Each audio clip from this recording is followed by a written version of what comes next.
طلال المداح رحمه الله رحمة واسعة، الذي عرف بحبه للناس وتقديم الخير للغير، وجدنا له هذا العمل الصالح وهو يقرأ آيات من القرآن الكريم.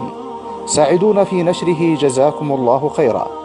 فإذا نشر بعض الناس أغانيه فلننشر نحن له هذه المقاطع التي نسأل الله أن ينفعه بها الآن في قبره، يوم لا ينفع مال ولا بنون إلا من أتى الله بقلب سليم. وتذكر اليوم وأنت تساعد في نشر صدقة جارية لشخص متوفى، حتما ستجد إن شاء الله من ينشر لك عملا صالحا بعد وفاتك، ولا حرمك الله أجر نشرك لهذا المقطع. إن الذين كفروا سواء عليهم أأنذرتهم أم لم تنذرهم لا يؤمنون.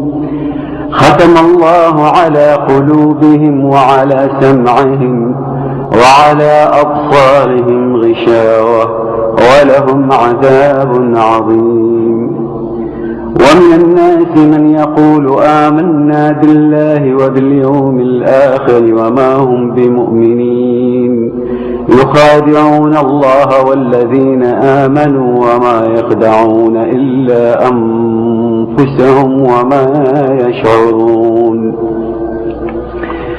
في قلوبهم مرض فزادهم الله مرضا ولهم عذاب أليم بما كانوا يكذبون.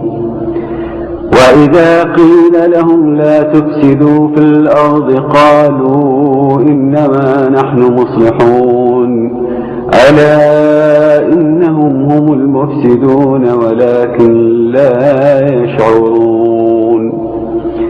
وإذا قيل لهم آمنوا كما آمن الناس قالوا ونؤمن كما آمن السفهاء ألا إنهم هم السفهاء ولكن لا يعلمون.